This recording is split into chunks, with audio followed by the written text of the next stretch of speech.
say that I would have to say God, first of all, because I truly believe my faith has gotten me through life. I didn't have a particular individual that coached me along the way. Being born and raised in the Bronx and not being raised with my family was tough on me, and not having that encouragement. But I also like to say that within, I had a lot of strive to be better than what I was seeing around me in New York. As I got older, I would have to say my Auntie Lucy has been a role model of what a mom should be, what a good Christian woman should be, what a good wife should look like. So I would, it's been a combination of things, but I think my faith and my inner strength has gotten me a long way.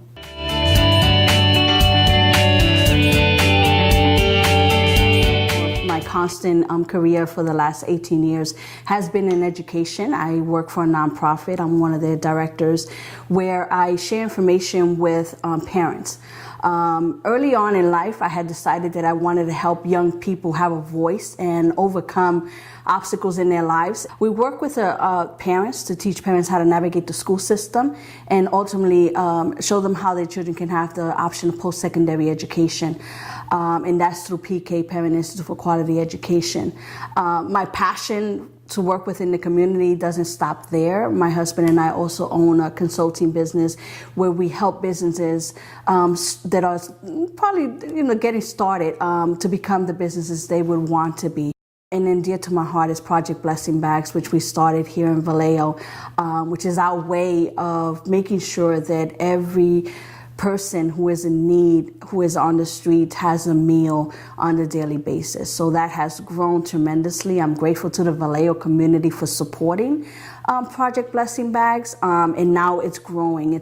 A lot of different things, but I think the common denominator is that I love to help the community.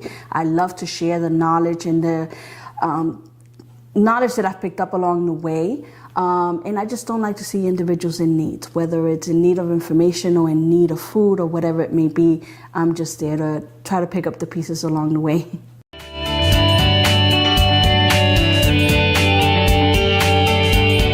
I started out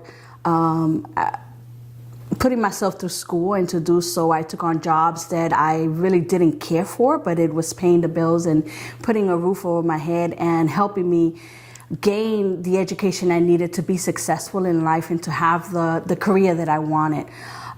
So I think having those jobs where, especially in retail, where is mostly dominated by males, Anglo males, if I could freely speak. It wasn't just the fact that I was a female, it was the fact that I was a female of color, that I had to overcome a lot of obstacles. I think about those situations now, and I remember, and I think to myself, wow, that could have really gotten out of control if I had a different attitude, and I really could have not come this far if I would have given in or actually just stepped back just because it was harassment. We can basically call it harassment. Being in education and working with parents, the majority of parents that we work with are women that they feel more comfortable receiving information from women, so I think that has helped. Also being in the business or in the service industry, it helps. To be looked at as a female, a caring individual. Not saying that males don't, but usually we see mom, the mom kind of feature to it. So I think that it has impacted positively now that I'm older and in the business that I am in.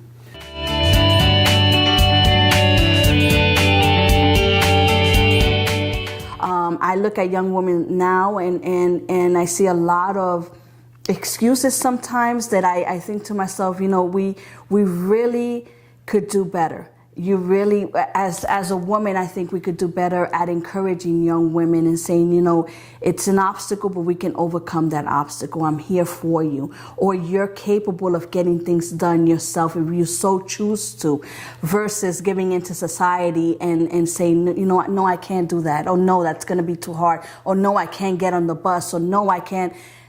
Yes, you can.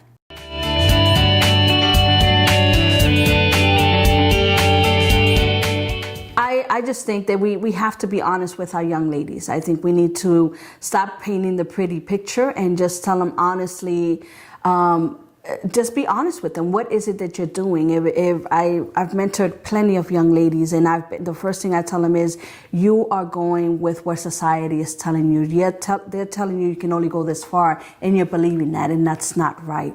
They're telling you that, no, you're a single mom, and it's going to be twice as hard. Yes, it's going to be hard, but it's not impossible. So I think my advice to young women is just that. Surround yourself with individuals that are going to help you along the way, that are not going to support your excuses, that are going to tell you how it is, but also that are going to give you an alternative advice. How do we get there? I can tell you how you're going to get on the bus with a child and get to school and work full time. Surround yourself with those individuals. So seek those individuals out to be part of your circle, to help guide you. I think we need to give back to our community, or give back to the community that you find yourself in now. As a true New Yorker, I'm able to visit New York and plant my little seeds, but I'm a Vallejo person now. I live in Vallejo.